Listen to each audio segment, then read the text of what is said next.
નમસ્કાર, હું છું આરજે રવિ અને જ્યારે સાસણ પહેલાં તો આ શબ્દ સાંભળીએ એટલે રાજકોટવાસીઓને તો સીધો વિચાર આવે કે સાસણ એટલે રાજકોટવાસીઓનું દિલ. કારણ કે સૌરાષ્ટ્રમાંથી જ્યારે પણ ફરવા જવાની વાત આવે એટલે પહેલી એવી જગ્યા હોય સાસણ.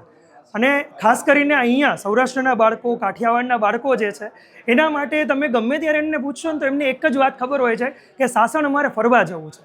આ ફિલ્મ જોયા પછી રાજકોટના બાળકોને, સૌરાષ્ટ્રના બાળકોને હું કહું છું કે આખી દુનિયાના બાળકોને હવે એ વાત સમજાઈ જશે કે સાસણ એ માત્ર ફરવાની જગ્યા નથી.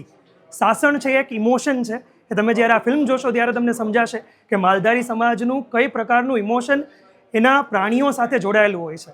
એ પ્રાણીઓને એક નામ આપીને બોલાવે છે. એક ઇમોશનલ ટચ આ ફિલ્મમાં જોડાયેલો છે. પછી એ અંજલિ બારોટનો ટચ હોય કે પછી હોય ચેતન દાનાણીનો ટચ કે પછી હોય ચિરાગ જાનીનો ટચ કે પછી હોય નિલેશ પરમારનો. હર એક વ્યક્તિએ પોતાનો જીવ રેડીને કામ કર્યું છે. અને ખાસ તો મેં ચેતન દાનાણીને રહેવામાં જોયા હતા, એનાથી મને આમાં કેરેક્ટર એનું થોડું ઘણું સિમિલર પણ થોડું ઘણું ડિફરન્ટ લાગ્યું છે.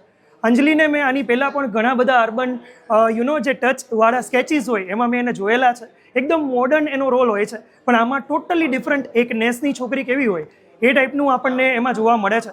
તો હું તો કહું છું કે આ બધા જ કેરેક્ટર્સ જેમને એને કામ આપવામાં આવ્યું છે એમને પૂરેપૂરું આપ્યું છે.